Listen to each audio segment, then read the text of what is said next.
Hey everyone! Tonight we begin with something so ordinary you might laugh at it, a simple lunchbox, the kind you see stacked in office refrigerators everywhere. But let me warn you, you might not survive this one if you listen too closely. Because sometimes, danger doesn't arrive with a bang. Sometimes, it arrives with rice, vegetables, and a sprinkle of something that looks harmless, like sugar. So before you get too comfortable, take a moment to like the video and subscribe, but only if you truly enjoy what I'm doing here. And tell me in the comments where you're listening from, and the local time. I'd love to know how far this story has traveled across the world. Now, turn off the lights, maybe let a fan run for some gentle white noise, and let's begin tonight's journey together. It was a Monday morning in Washington, D.C., the kind of morning where the clatter of pots and pans sounded like music in my house. The coffee machine hummed, steam rising in delicate swirls, while sunlight spilled across my dining table, catching on a small perfume sample I'd left there. That perfume, amber and rose with a dash of sandalwood, was from the new line at my company. After all these years, building a perfume brand had become my pride, my second child in many ways. But my real child, my only son, Benjamin, was the reason I woke up with purpose every day. That morning, I watched him knot his tie with calm confidence. 32, sharp as ever, working as a managing director at a financial firm. Seeing him in a suit still made me want to cry with pride. I'd raised him alone after losing my husband years ago. Benjamin wasn't just my son, he was my anchor, my reason for everything. In the kitchen, Clara, my daughter-in-law, was busy with her usual morning ritual. Her long hair was tied up in a ponytail, her laughter echoing as she chatted on the phone while cooking. Somehow, she always managed to multitask, balancing gossip with perfectly seasoned food. She packed 2 containers, a small one for me and a large one for Benjamin. "You're a thoughtful girl," I told her, leaning on the doorway with a smile. "You don't just take care of your husband, you take care of your mother-in-law too." Clara glanced over her shoulder with that radiant, practiced smile. "I just want everyone to eat well, Mom. Eating out isn't safe anymore." Her words warmed me. I'd always thought of Clara as the daughter I never had, beautiful, lively, and attentive. She called me Mom so easily that it melted away the years of loneliness. When she slipped the small container into my hands and hurried the larger one into Benjamin's car, I didn't think twice. She was family. I left the house with the container tucked carefully in my bag, completely unaware that this small plastic box would change my life forever. Lunch at the office was always noisy. My employees, mostly younger than Benjamin, gathered in the break room, laughing, teasing each other, sharing stories about their kids. I opened my bag and reached for my lunch, expecting to see Clara's careful packing of grilled chicken and vegetables. But when I opened the lid, I froze. This wasn't my container. It was Benjamin's. I chuckled at first, shaking my head. Clara's more scatterbrained than her old mother-in-law, I told myself. My colleagues laughed as I held up the larger container. But then I noticed something odd. Along the rim of the lid were tiny white crystals. They looked like sugar, scattered just enough to glisten under the fluorescent light. "Savory food with sugar on the rim," I muttered, amused. Looks like Clara was preparing margaritas instead of lunch. The room burst into laughter. One young woman even joked, "Ma'am, your container looks like it belongs in a cocktail bar, not a break room." I laughed with them, holding the container up. It felt like nothing more than an innocent accident. And yet, something in me, call it a mother's instinct, paused. So, half joking, I walked it over to David, my closest colleague. David wasn't just anyone. He had been a doctor before retiring and now worked as a safety consultant at my company. He was older, reliable, the kind of man who could see danger in the smallest details. "Look at this," I said, showing him the rim. "My daughter-in-law must think Benjamin needs more sugar in his life. Maybe she wants him to gain a little weight." I expected him to laugh like the others, but David didn't laugh. His face changed. He tilted the container under the light, rubbed his finger across the crystals, and held them up to his nose. Then his skin went paler than I'd ever seen. His lips tightened, his eyes narrowing as though he had just seen death itself. He looked at me, and his voice was low, urgent. "Who prepared this meal?" I blinked, startled. My daughter-in-law. She makes lunch every morning for both Benjamin and me. Today, she must have mixed them up. David didn't answer right away. He gripped the container tighter, his knuckles white. Then, suddenly, his voice rose, sharp and panicked. "You need to take your son to the hospital right now." The break room fell silent. Laughter stopped mid-breath. The young employees stared, confused, as the air grew thick with dread. I tried to steady my voice. "Why? What's wrong? Tell me what this is." David's eyes met mine, and for the first time, I saw fear in them. "I can't explain it to you now," he said, his voice trembling. "It's something terrible. Do what I say or your son won't survive." Those words, they didn't just land in my ears. They cut straight into my heart like ice. Benjamin, my only child, my whole world. I didn't want to believe it, but the gravity in David's voice told me I couldn't ignore it. The container sat on the table, silent, almost mocking me. Only minutes earlier I'd been laughing at it, and now it felt like I was staring at a weapon.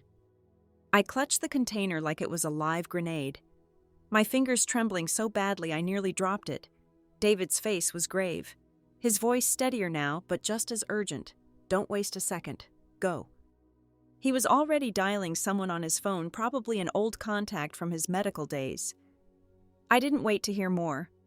I slipped the container into a plastic bag, sealed it as though it were evidence from a crime scene, and ran out of the break room. My driver, Mr. Jones, had been with our family for over 20 years.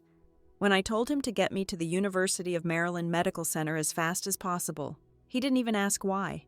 He just pressed harder on the gas. The city blurred outside the car window, yellow cabs, tourists on sidewalks, the Capitol dome in the distance, but I barely noticed. All I could think about was Benjamin, my boy, my everything. "Please be safe," I whispered under my breath, clinging to that plastic bag as though it held his future. The hospital air smelled of disinfectant and urgency. A young nurse at the front desk looked startled when I slammed the bag down and said, "This needs to be analyzed, right now." Before she could ask, the phone at her desk rang. David's voice crackled through the receiver. I saw her expression change. Serious, professional. "Yes, sir, understood." She hung up and nodded at me. "We'll send it to the lab immediately." Minutes stretched like hours as I sat in a waiting room filled with the muffled sound of overhead announcements and shuffling feet. I clasped my hands together so tightly my knuckles ached. My mind drifted to Benjamin's face smiling at graduation, nervous before his first job interview, tired lately after long days at the firm. "It's just stress, Mom," he'd said so many times when he rubbed his stomach or complained of headaches, and I, foolishly, had believed him. The second hand on the clock ticked with a cruelty that mocked me. My phone stayed silent, no reply to the message I'd sent Benjamin. Panic clung to my chest like a weight. Finally, the lab door swung open. A man in a white coat walked toward me with a clipboard. His badge read Dr. Ethan Miller. His face was calm, but his eyes carried a heaviness. "You're the one who brought in the food container?" he asked. I nodded, rising to my feet, my heart hammering. He sat down across from me, speaking slowly, clearly. "We analyzed the contents. It contains arsenic." That word hit me like a physical blow. Arsenic. I'd only heard of it in old detective stories, whispered like some ghostly killer. "Doctor," Miller continued, his tone unwavering, "arsenic is extremely toxic. In small doses over time, it causes fatigue, nausea, abdominal pain, organ damage. With continued exposure, it can lead to death. Based on what you told us about your son's symptoms, I'd say he's been poisoned gradually, for weeks, maybe months." The room spun. His words rang in my ears like bells tolling doom. Fatigue, abdominal pain. I remembered Benjamin's pale face after work, how he had excused it as stress. I remembered Clara's careful hands packing his lunch every morning. I remembered my own words of admiration. What a thoughtful girl you are, my dear. And suddenly, the admiration curdled into dread. I couldn't breathe. I pressed my hand to my chest, forcing air into my lungs. Are you sure? My voice cracked like thin ice. Doctor, Miller nodded, placing a hand gently on my shoulder. I'm certain, and you need to act fast. Bring your son in immediately for a full toxicology panel. Every day counts. I stumbled out of the hospital in a daze. The container, now sealed as evidence, felt like the heaviest object in the world. As I sat in the back of the car, the city moved around me as if nothing had changed. But for me, everything had. And then a thought struck me, colder than the diagnosis itself. Clara, my daughter-in-law. The one I had trusted, the one I had welcomed as a daughter, the one who called me Mom so sweetly. She was the one who cooked the meals, the one who packed the containers, the one whose hands sprinkled the seasoning. No, I whispered, shaking my head violently. No, it can't be her. But the image of those tiny white crystals glittering on the lid mocked me in the silence. I thought back to her cheerful smile that morning, the way she said, I just want everyone to eat well. Mom. And for the first time, I wondered had there been something else hiding behind that smile all along. That night, I couldn't go home, not yet. My mind screamed for answers. Instead, I drove straight to the office of my attorney, Mr. Harrison, the man who had handled every contract, every investment, every line of my will for over 20 years. He looked up from behind his gold-rimmed glasses, startled to see me. Mrs. Wallace, what brings you here so suddenly? I didn't sit down right away. My voice was firm, sharper than I expected. I need you to show me my will, now.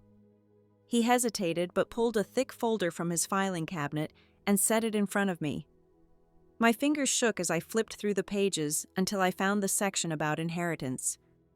And there it was. Benjamin and Clara, equal heirs. If one passed away before me, the other would inherit everything. If Benjamin died, Clara would receive it all. I stared at the words, my stomach sinking into a bottomless pit. Harrison, I whispered, my throat dry. So if Benjamin, if he...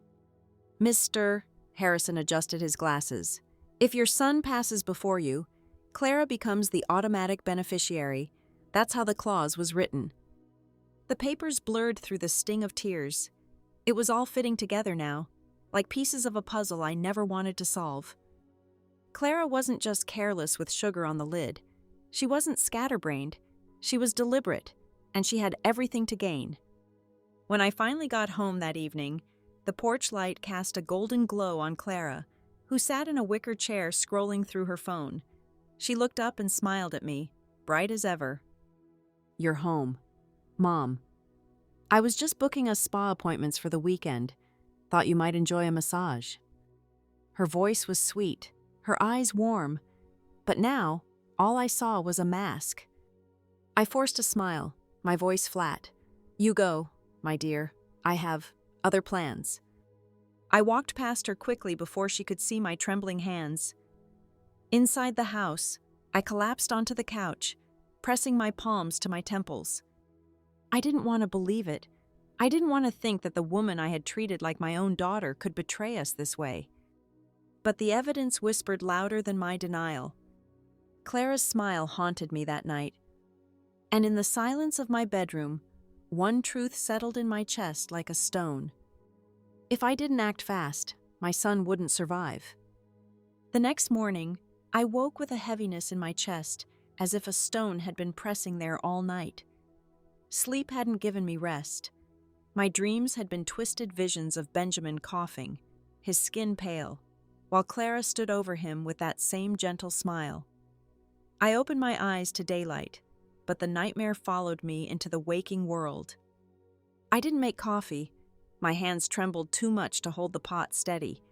Instead, I drove straight downtown. The blue blouse Benjamin once said made me look powerful, hanging loosely on my shoulders. It felt strange, dressing for war when the battlefield was my own family. At Benjamin's office, I sent him a short message: "I need to see you. Now." When he came out of his meeting, his jacket slightly wrinkled, his smile lit up the hallway. "Mom, what are you doing here? Checking if I'm working hard enough?" His tone was playful, easy. Seeing him so alive broke me inside. How could I tell him the woman he trusted most might be trying to kill him? "Benjamin," I said firmly, "come with me to your office, please." His brow furrowed.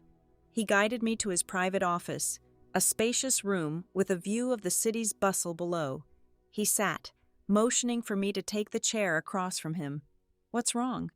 "Mom, is something happening at the perfume company?" I didn't answer. Instead, I opened my purse, pulled out the folder from Mr. Harrison, and the lab results from the hospital. My hands shook as I slid them across his desk. "Read," I whispered. Benjamin skimmed the first page, then the next. His easy smile vanished, his face draining of color. His hands trembled so violently that the paper rattled. "Arsenic, in my food." His voice cracked like thin glass. I nodded, swallowing hard. And then, slowly, painfully, I told him everything. How Clara had mixed up the lunchboxes, how David had recognized the crystals, how the lab confirmed the poison, how the will gave her every reason to want him gone. I spoke carefully, detail by detail, because rushing would shatter me. My son deserved the truth, even if it killed me to say it. Benjamin sat paralyzed, his chest rising and falling too fast. His eyes darted back and forth as if searching for some crack in my story, some way for it not to be true. "It can't be," he said at last, shaking his head violently. "Clara loves me. She loves us. She cooks for me every day, takes care of every detail. How could she?" His words broke into silence. His eyes brimmed with tears. Seeing him like that tore me apart. I wanted to reach across the desk, hug him like I used to when he was a child, tell him it was all a bad dream. But the evidence sat in black and white between us. "I don't want to believe it either," I whispered, my throat tight. "But look at your health these past months. Fatigue, stomach pain, nausea. You thought it was stress. I thought so too. But now we know." Benjamin lowered his head, covering his face with his hands.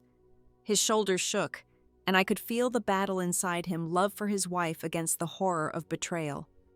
Suddenly, he slammed his hand on the desk, the sound sharp and final. "If this is true, then she didn't just betray me. She betrayed our family. She wants to take everything." His voice was ragged with fury.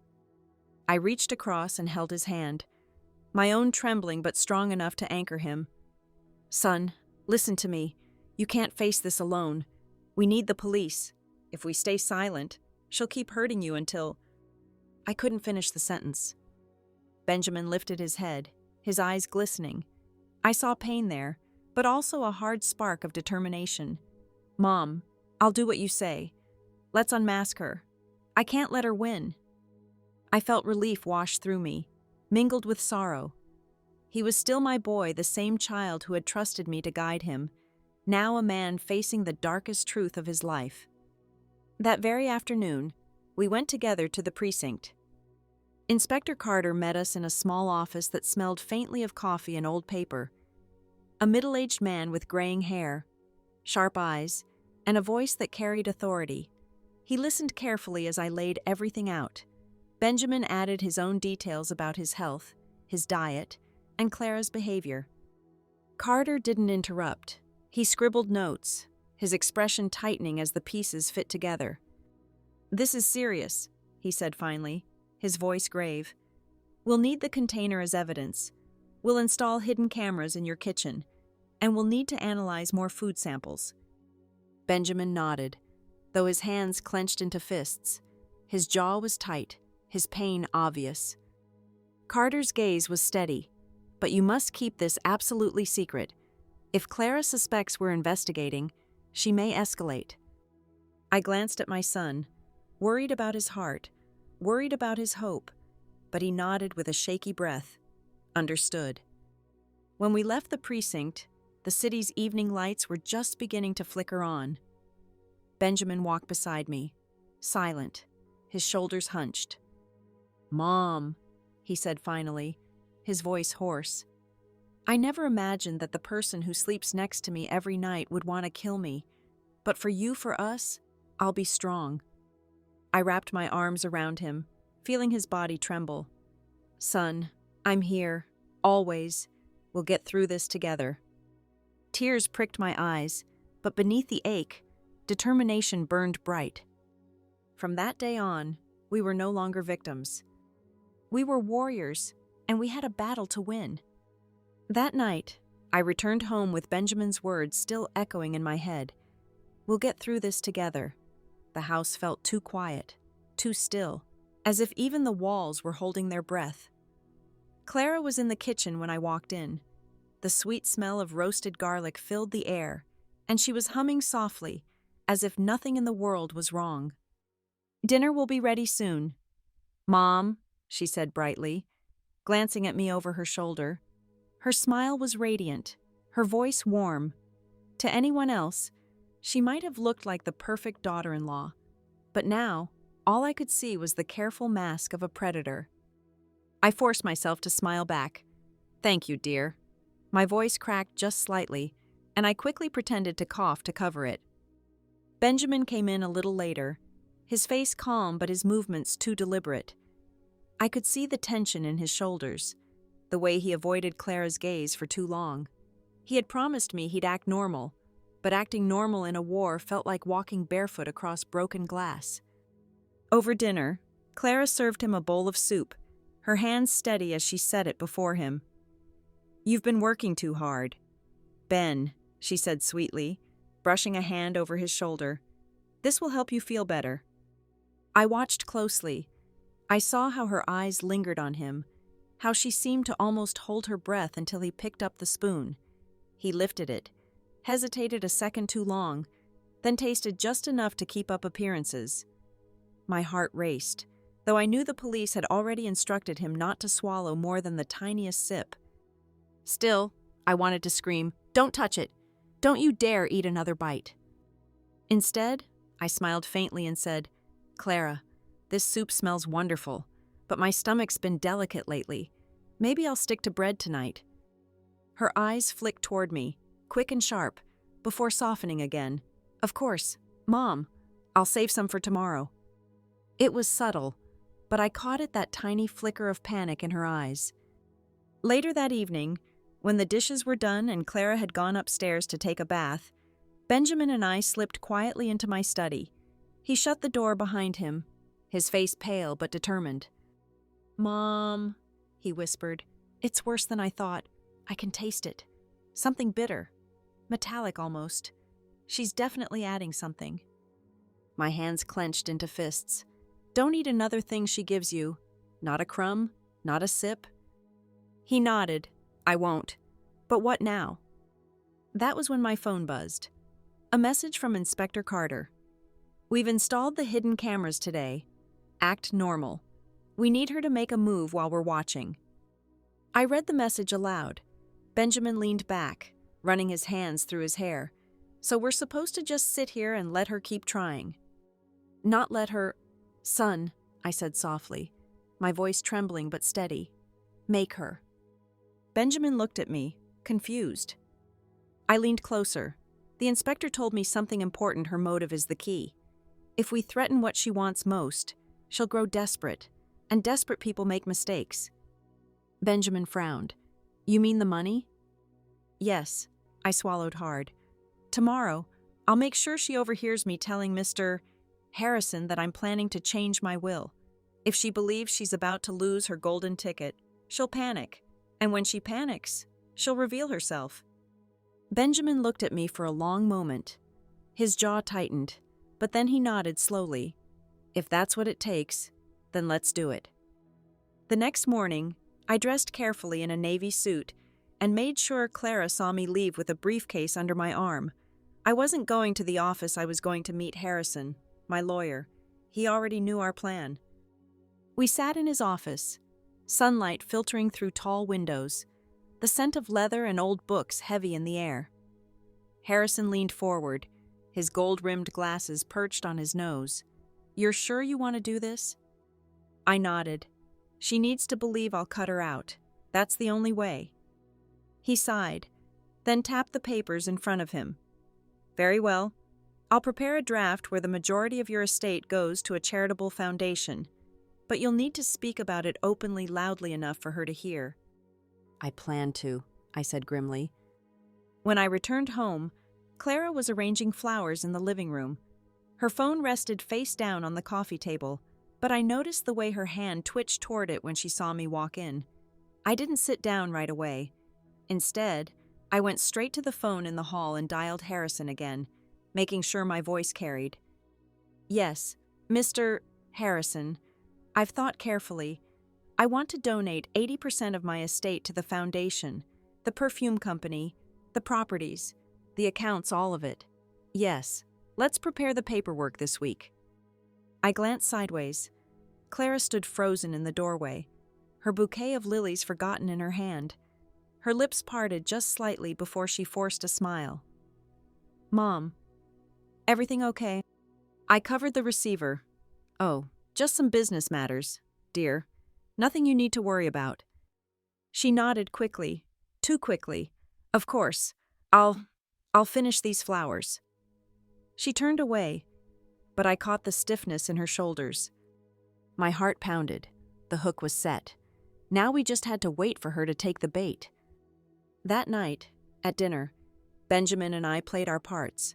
Clara sat across from us, smiling, chatting, pouring his wine as if nothing had changed, but I noticed her eyes sharp, restless, darting between us like a hawk circling prey. As I sipped water, I thought about an old saying my grandmother used to repeat: "A greedy hand is never still." It felt true now. Clara's hand would move again soon, and when it did, we'd be ready. The war in my home had begun. The morning after my staged conversation with Harrison, the house was filled with a heavy, strange silence. Even the usual hum of the dishwasher seemed louder, as though the walls themselves were straining to hear what might happen next. Clara was in the kitchen, pouring coffee, humming a cheerful tune that felt oddly out of place. "Good morning, Mom," she greeted, setting a steaming cup in front of me. "I made it just the way you like it, extra cream." I studied her face carefully. Her smile was bright, but her eyes betrayed something restless, as if she hadn't slept much. I pretended to sip, letting the heat rise to my lips, then set it down. Benjamin came in moments later, looking tired but collected. He kissed Clara's cheek, and she leaned into him like the perfect wife. To anyone else, it would have seemed tender, but I saw the way she glanced sideways at me, measuring my every move. Later that day, Benjamin and I met Inspector Carter at the precinct. His graying hair was slicked back, and he carried a folder thick with photos and transcripts. He placed it on the table between us, his tone calm but precise. "She's nervous," he said. "That's good. Nervous suspects slip up, and when they slip, we'll be there." Benjamin leaned forward. "How much longer do we have to pretend I don't know how much more of her food I can fake eating?" Carter looked at him steadily. "As long as it takes. The cameras are capturing everything, but she hasn't outright incriminated herself yet. We need a final push." I clasped Benjamin's hand under the table. His palm was clammy, his fingers twitching slightly. "We'll make it through this," I whispered. Carter tapped the folder. "Here's what we do.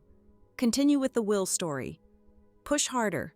Make her feel the ground beneath her slipping. She'll act desperate. And when she does, we'll have her." That night, we had a family dinner. The table was set beautifully. Clara's effort, obvious silverware polished, candles glowing, the smell of rosemary chicken filling the air. As we sat down, I lifted my wine glass. "Benjamin," I said casually, "Mr. Harrison is drafting the papers. Soon, most of the estate will be going to charity. It's the right thing to do. Benjamin nodded, playing along. It's admirable, Mom. The brand will live on for a good cause. I caught Clara's expression in that instant. Her smile froze. For a second, her hand trembled as she cut into her chicken. She quickly masked it, but not fast enough for me to miss it. That's very noble, she murmured, giving so much away. Really, Mom, you have such a generous heart. Her voice was steady, but her knuckles were white against the fork. Later that night, I passed her bedroom door and paused. A faint whisper seeped through the wood. I leaned in. We don't have time. She's signing soon. It has to be now.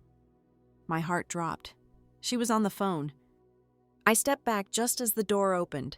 Clara startled, her eyes wide, but quickly composed herself. Oh, Mom, I was just booking a late spa appointment.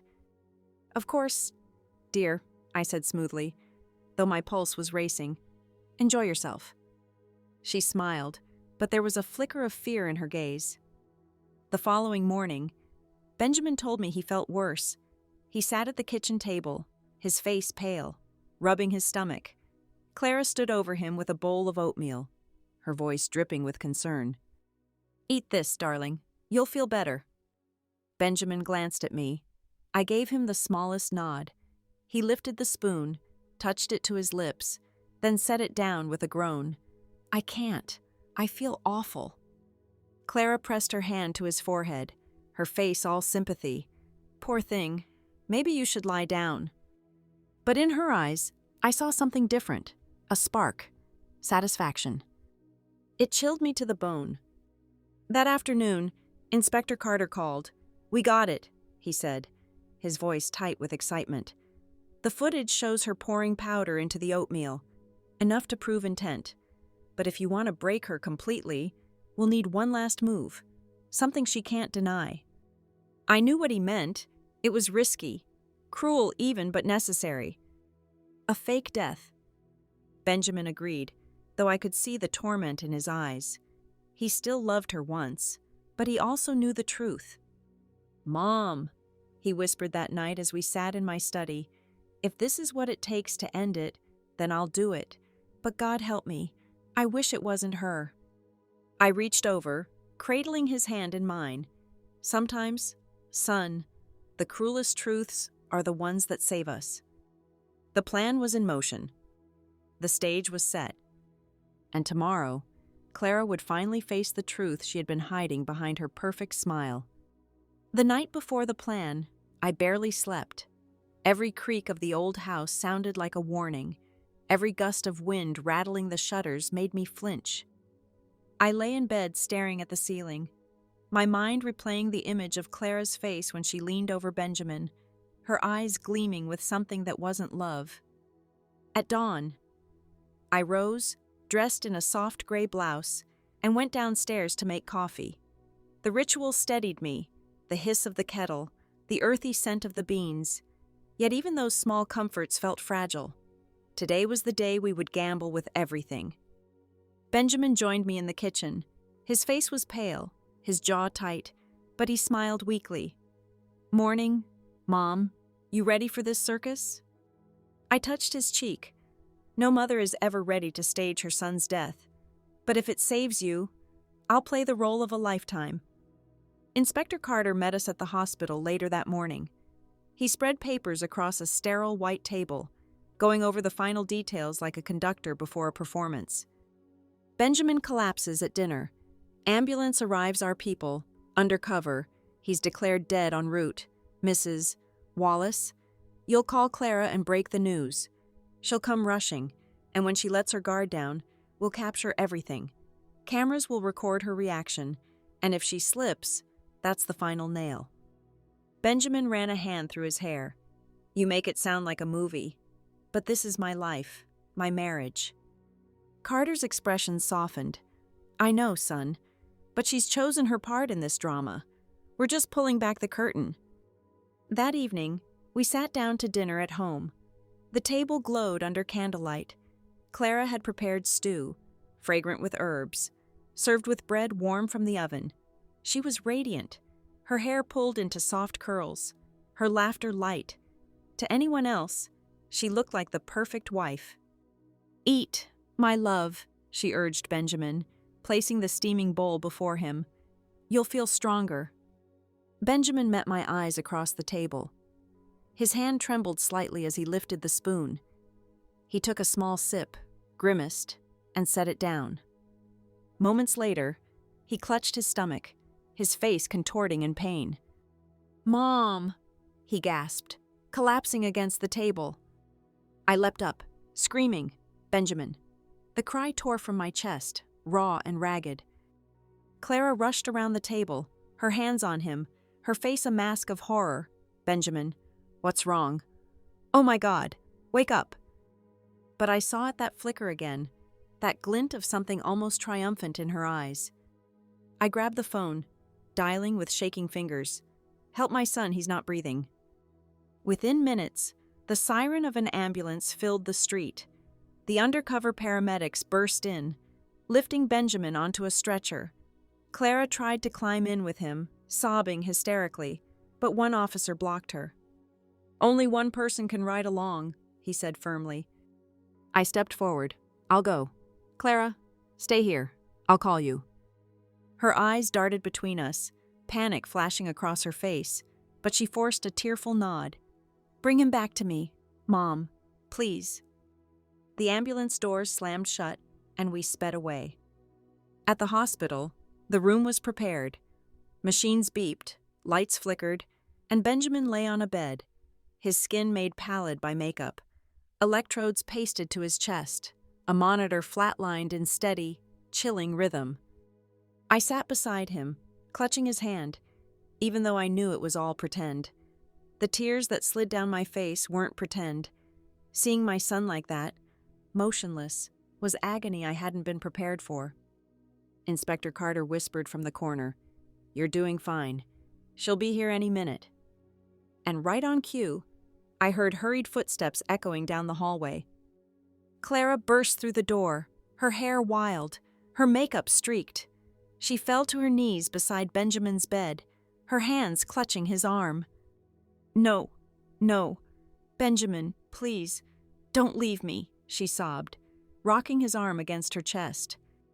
Her cries were convincing, almost beautiful in their performance. But then, as she lowered her head close to his, I heard her whisper, soft but unmistakable, "Finally, it's over." My blood froze. Carter's eyes flicked toward me, his lips tightening.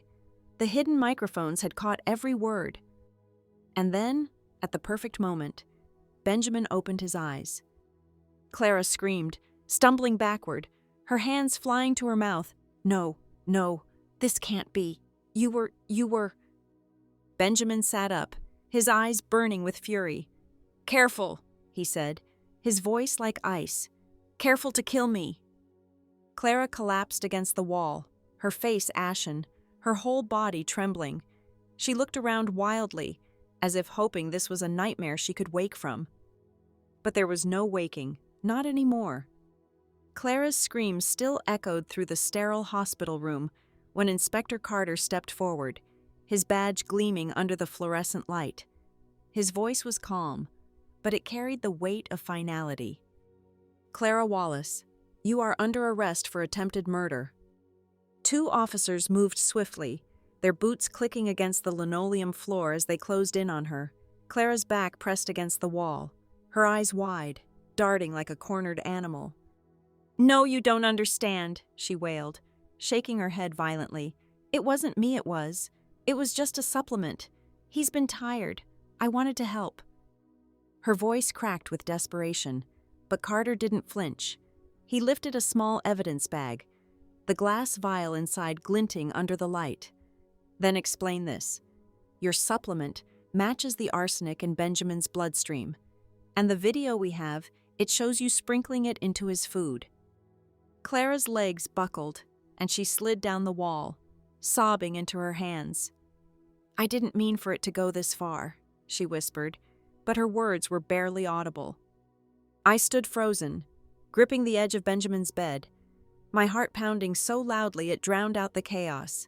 For months, I had smiled at this woman, trusted her with my son, my home, my life's work, and now she sat there, handcuffed, exposed. Benjamin, pale but resolute, swung his legs off the bed and stood. His voice trembled, but it carried a raw strength I hadn't heard from him before. "You wanted me dead. Clara, the woman I gave my heart to, the woman I trusted every day you tried to erase me like I was an inconvenience." Clara's sobs grew louder. She reached out toward him as if desperate to cling to the illusion of love. "Benjamin, please, I loved you. I still love you. I only wanted security. Don't you see I was scared? You and your mother, with all that money, all that power. I felt like an outsider. I just wanted a place in this family." Benjamin's face twisted with both pain and rage. "A place you wanted my grave." The officers pulled Clara to her feet, her wrists clinking with the sound of steel cuffs.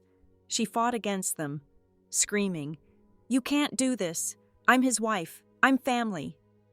I stepped forward, my voice low, trembling, but steady. "No, Clara. Family protects each other. Family doesn't poison their own." For a moment, she stopped fighting and looked at me. Her eyes were wild, her face streaked with mascara, but I could see a flicker of something resentment, hatred, maybe even envy. "You never saw me as a daughter," she spat, her words sharp as knives. "You only ever saw me as an outsider, a replacement you could control. That's why I had to do it. That's why—" Her words were cut short as Carter gave a nod, and the officers led her away. Her screams echoed down the hallway until they faded into silence. The room was still again, except for the beeping of the machines and the sound of Benjamin's heavy breathing. I turned to him. His shoulders sagged, his eyes red with unshed tears. I walked to him, cupping his face in my hands like I did when he was a child. "She can't hurt you anymore," I whispered. He broke then, pulling me into a tight embrace, his whole body trembling. "Mom, how did I not see it? How could I sleep next to her every night and never know?" I stroked his hair gently. "Because you loved her, son. Love blinds us to the shadows we don't want to see. Don't blame yourself for trusting. Blame her for betraying that trust." He pulled back, his eyes searching mine. I feel like my whole life just collapsed. I nodded slowly. Sometimes life collapses so we can rebuild it stronger. One day, this scar will remind you not of what you lost, but of what you survived. Later that night, Carter joined us in the quiet waiting room. His face softened, the stern lines of his job fading. She confessed, said she wanted the inheritance, wanted the business. Every word is on tape. There's no way she can fight it. I exhaled, a mixture of relief and sorrow. So it's over. Carter gave me a long look. The legal part? Yes. But healing, that takes time. Don't rush it. As he left, Benjamin leaned back in the chair, his eyes staring at the ceiling. "Mom, what now? What do we do when the person who betrayed us is gone? How do we even start again?" I reached over, taking his hand. "One step at a time, son. We start by breathing, then by living, and eventually, by finding joy again." He smiled faintly, the first real smile I'd seen in days. "Trust you to make surviving sound like a recipe." I chuckled softly, squeezing his hand. "Maybe it is, and we'll make it together."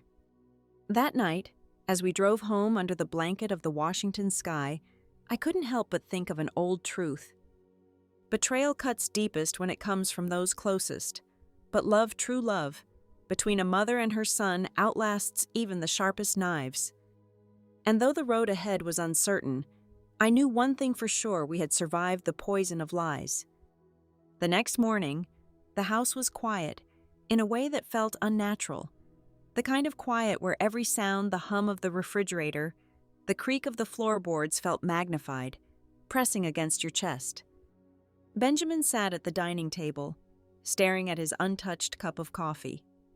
His shoulders slumped forward, his eyes hollow, as though the night before had carved years into his face. I set a plate of toast in front of him, though I knew he wouldn't touch it. "You should eat something," I said softly. He didn't look up. It feels strange. Mom.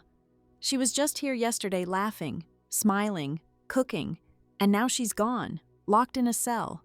How can a person wear two faces like that, one for love and one for murder? I sat across from him, folding my hands, because some people live behind masks. Benjamin, they don't take them off until they think no one is watching, and by then, it's too late. He finally looked up, his eyes red. But I married that mask, Mom. I thought it was real. I thought she loved me. I reached across the table and placed my hand over his. Son, love and obsession are not the same thing. She wanted the fortune, not you. If she had loved you, she wouldn't have plotted your death. That's the truth you have to hold on to. Later that day, Carter called to update us. Clara had been transferred to the county detention center. She's already trying to change her story, he told me over the phone. But we've got more than enough evidence. Video, lab tests, her whispered words in the hospital. It's airtight. She won't be walking free anytime soon. I thanked him, but my heart was heavy. Justice? Yes. But no sentence could erase the damage Clara had done to Benjamin's spirit. When I returned to the kitchen, I found him cleaning out the cupboards. He was pulling every container, jar, and bottle off the shelves, his movements sharp and angry. Benjamin, what are you doing? He turned to me, his voice hard. I can't stand it. Mom, every jar, every spice, every bottle of juice, it feels poison now. I can't even look at it without seeing her hand sprinkling poison into it. I stepped forward, wrapping my arms around him. His body trembled against mine. Then throw them out, I whispered. We'll buy new ones. We'll scrub this kitchen clean. We'll start fresh. He pressed his face into my shoulder and let out a broken laugh. Start fresh. You make it sound easy. It isn't, I admitted, but sometimes life demands we start over, and when it does, you don't ask if it's fair. You just gather what's left and build again. That night, Benjamin couldn't sleep. I found him sitting in the living room, the TV flickering faintly but the sound muted. He looked lost, like a man wandering in his own home. I sat beside him and handed him a blanket. You don't have to go through this alone, son. He glanced at me. It's not just about Clara. It's about me. How did I not see it? How did I let her get so close?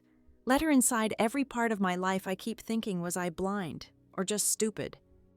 I shook my head firmly. Neither. You were human. Humans trust. Humans love.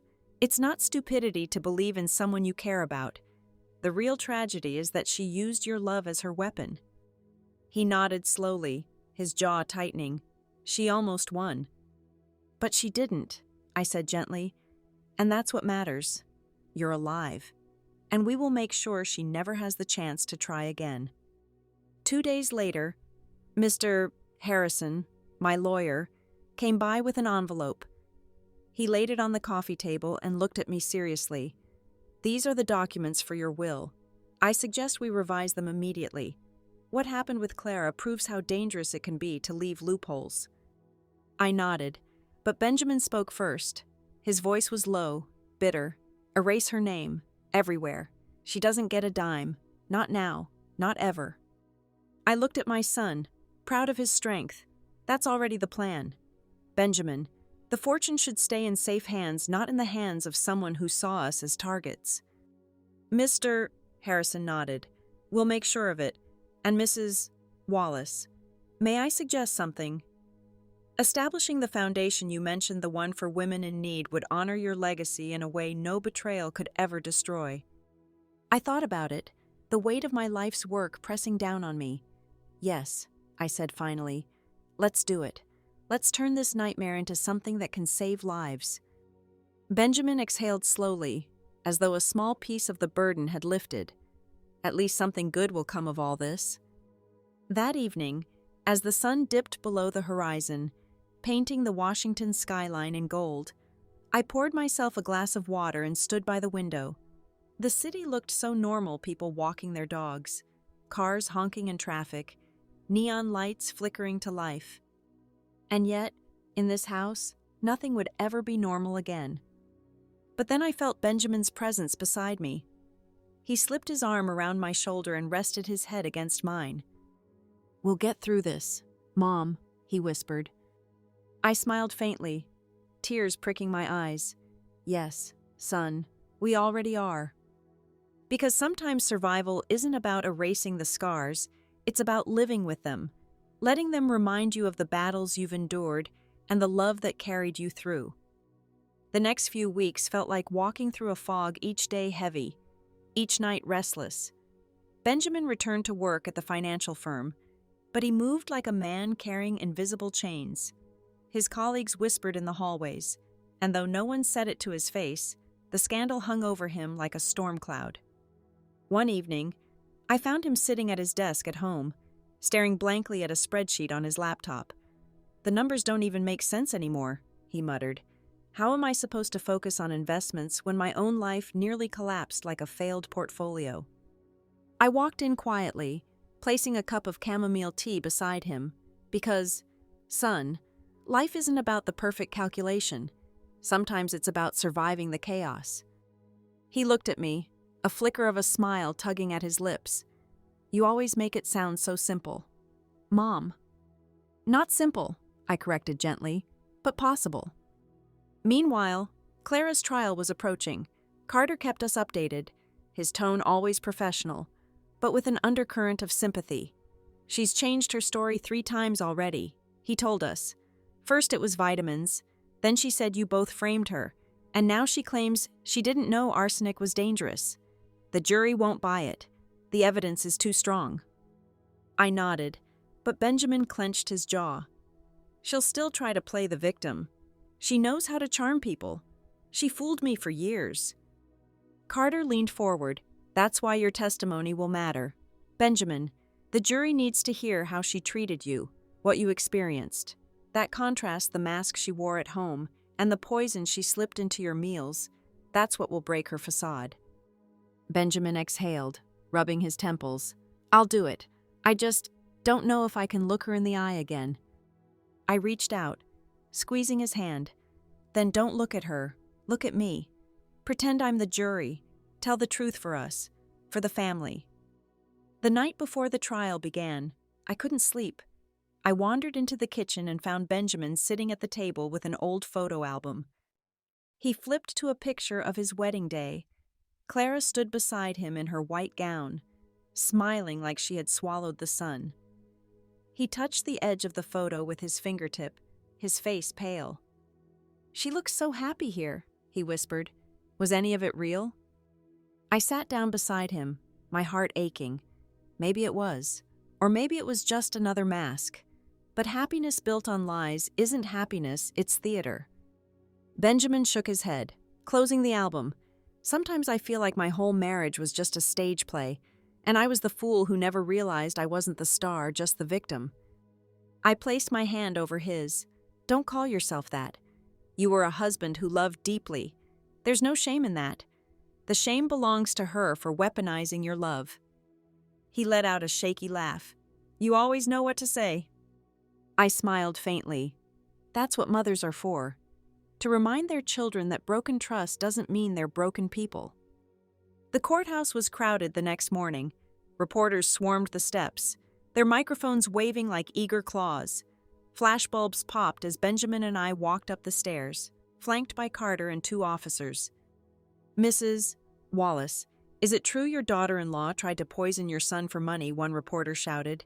"Benjamin, do you have anything to say to your wife?" another yelled.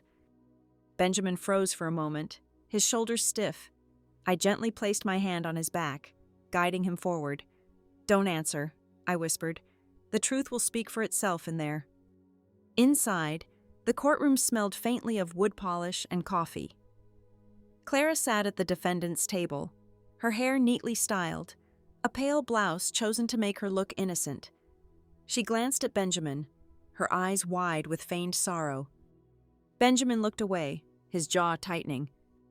The judge entered, the bailiff called for order, and the trial began. When Benjamin took the stand, my heart pounded harder than his. He adjusted the microphone, cleared his throat, and spoke with a voice that trembled at first, but grew steadier with each word. She was my wife. I trusted her. Every morning, she made me meals. Every evening, she smiled at me across the dinner table. And all the while, she was slipping poison into my food. The jurors leaned forward, their eyes locked on him. Benjamin paused, swallowing hard. I didn't want to believe it. I told myself it was stress, overwork, anything but her, because how do you admit the person you love most might be trying to kill you? His words echoed in the silent courtroom. Even the reporters had stopped scribbling, transfixed. I sat in the gallery, my eyes wet with pride and pain. My son wasn't just surviving, he was reclaiming his voice. That night, after the first day in court, Benjamin and I sat on the balcony again, watching the city lights flicker. "Do you think the jury believed me?" he asked quietly. I turned to him. How could they not? You spoke from your soul. Truth carries its own weight, Benjamin, and it's heavier than any lie. He nodded slowly, leaning back against the chair. Then maybe, just maybe, we'll finally be free. The night air was cool, the city alive with distant sirens and laughter. But in that moment, wrapped in the glow of resilience, I believed him. Freedom was coming. The trial dragged on, each day a grueling reminder of how close we had come to losing everything. The prosecutors laid out the evidence piece by piece, the hidden camera footage of Clara sprinkling white powder into Benjamin's soup, the toxicology reports, the recordings of her late-night phone calls. Each exhibit was like a nail in the coffin of the woman I once called my daughter. Still, Clara didn't falter. On the stand, she played her role to perfection. Her voice trembled, her eyes filled with tears. I loved Benjamin, she insisted. I only wanted to help him feel better. Those powders were herbal supplements I bought online. I never intended to hurt him. I felt my blood boil as I listened. She was still clinging to her act, even while the evidence screamed the truth.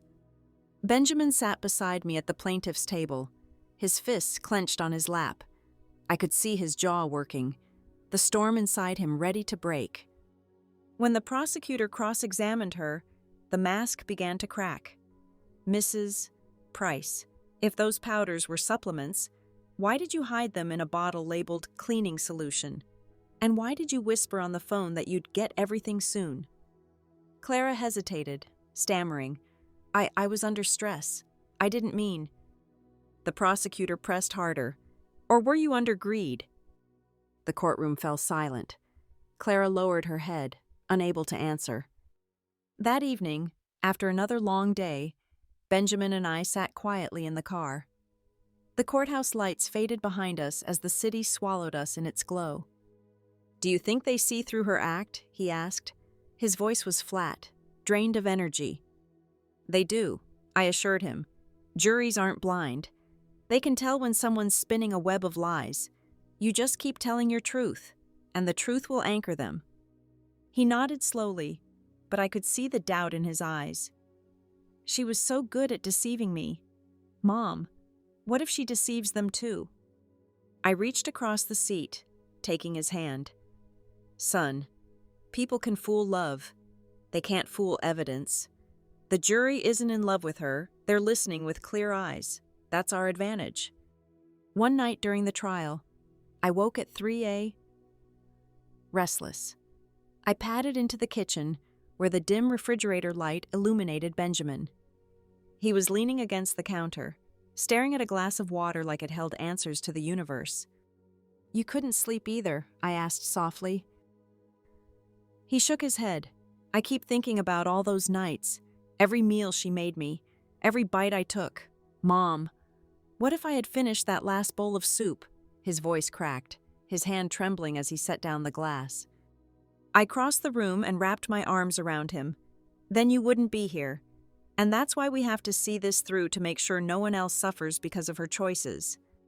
He held me tightly, and for the first time in years, I felt the weight of his fear, not as my grown son, but as the boy who once clung to me when thunderstorms rattled the windows. The final week of testimony arrived. Carter leaned over to us before the session began. She's losing ground. The jury isn't buying her story, but be prepared. Her defense attorney will try to attack your credibility. They'll make it personal. And he was right. When Benjamin took the stand again, the defense lawyer pounced. Mr. Price, you claim your wife poisoned you, but isn't it true you had stress at work? Isn't it true your mother has always been overprotective? Isn't it possible this is just a scheme to tarnish your wife and protect the family fortune? Benjamin's face tightened, but he didn't waver. He leaned forward, his voice clear. Protecting the fortune, I would have given Clara everything if she had simply asked. I loved her, but she didn't want love, she wanted control, and that's why she tried to destroy me. The courtroom went silent. Even the defense attorney looked rattled. I watched my son, my heart swelling with pride. He wasn't just surviving anymore, he was standing tall, reclaiming the dignity she had tried to strip from him. That night, Benjamin and I sat outside again, watching the city skyline glow under a blanket of stars. He exhaled slowly, as if releasing years of tension. "Mom," he said softly, "no matter what happens in that courtroom, I feel lighter now, like I've finally told the world who I really am." I smiled, my hand resting gently on his, and that, Benjamin, is the true victory. Truth always lifts more than it weighs. He chuckled quietly, his first genuine laugh in weeks. You always know how to put wisdom into words. I winked. That's because I've had a longer life to practice. Remember, age isn't a burden, it's a library. For the first time in months, I saw peace in his eyes. And for the first time in months, I believed the storm was beginning to break. The morning of closing arguments, the courthouse hummed with anticipation. Reporters clustered outside, their cameras flashing as Benjamin and I walked through the doors. I kept my head high, but inside my heart pounded like a drum. This trial wasn't just about punishing Clara, it was about proving that the love between mother and son could withstand even the darkest betrayal. When the prosecutor stood to deliver the final argument, his voice was steady, deliberate. He walked the jury through every piece of evidence, the toxicology reports, the recordings of Clara whispering about getting everything, the video of her sprinkling white powder into Benjamin's soup. He paused often, letting the silence sink in. "Ladies and gentlemen," he said, holding up the photograph of Benjamin pale and weakened during one hospital visit, "this man trusted the woman who shared his bed, and she used that trust to nearly end his life. If not for a mistake with a lunchbox, Benjamin Price might not be sitting here today." A hush fell over the courtroom. Even the air felt heavy, like everyone was holding their breath. Then Clara's defense attorney rose. His tone was polished, almost soothing. He painted Clara as a misunderstood young woman, overwhelmed by the expectations of wealth and family legacy. "She may have made mistakes," he said, pacing slowly, "but mistakes are not crimes. Where is the hard proof that she intended harm? Where is the evidence she wanted her husband gone?" I clenched my fists under the table. The audacity made my stomach churn. Benjamin leaned toward me and whispered, "Don't worry, the truth is stronger." His calmness surprised me, but it reminded me of how much he had grown through this ordeal. The judge gave the jury their instructions, and they were led into deliberation. Hours passed like days. Benjamin and I sat together in the waiting area, the hum of vending machines and the shuffle of feet echoing around us. Every tick of the clock was a dagger of uncertainty. To ease the tension, I leaned toward my son.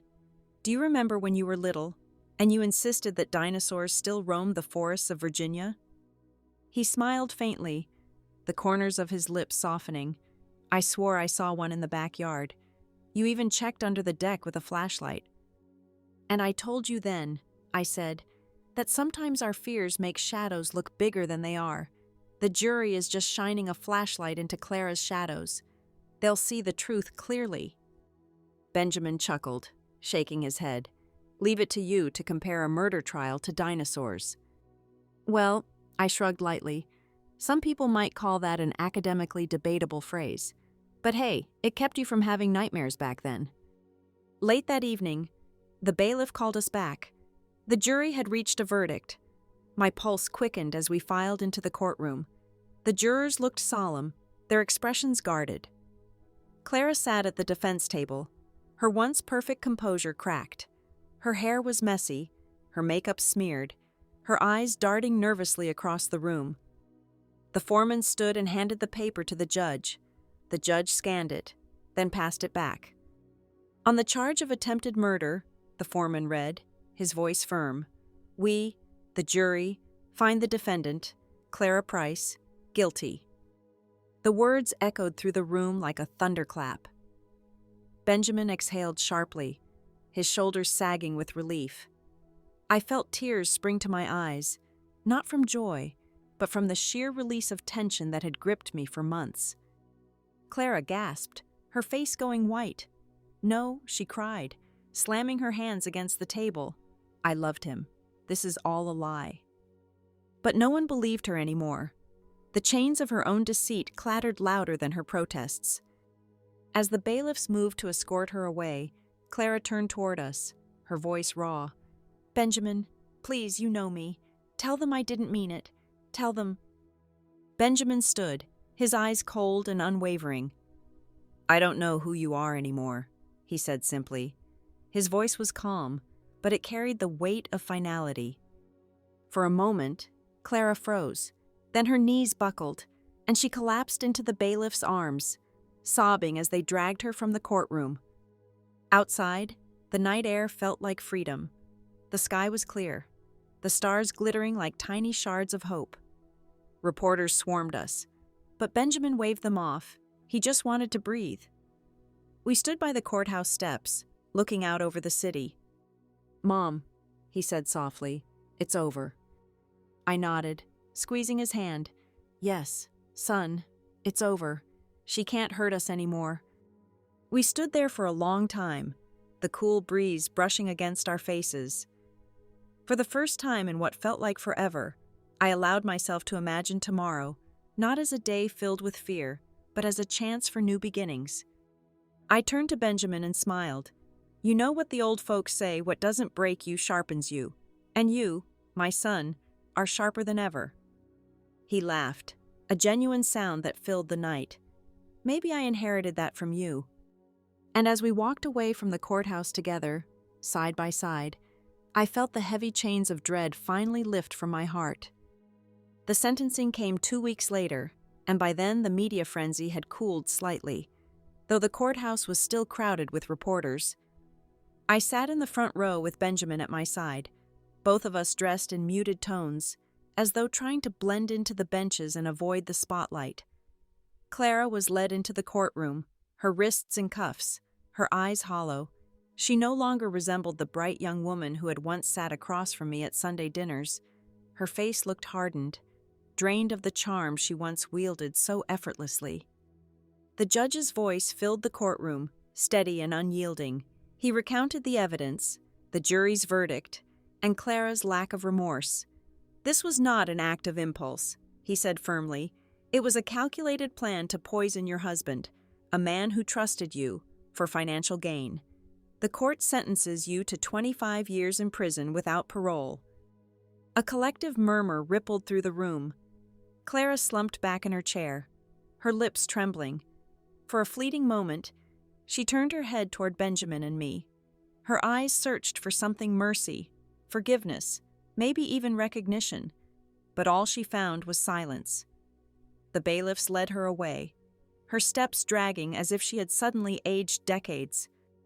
When we walked out of the courthouse into the cool March air, reporters surged toward us with microphones and flashing cameras. Benjamin, do you have a statement, Mrs. Wallace? How do you feel after the sentencing? I lifted a hand, shielding my son from the swarm. All we want, I said softly, is to live in peace, and that was the only statement we gave. Later that evening, we sat together in the living room of our family home.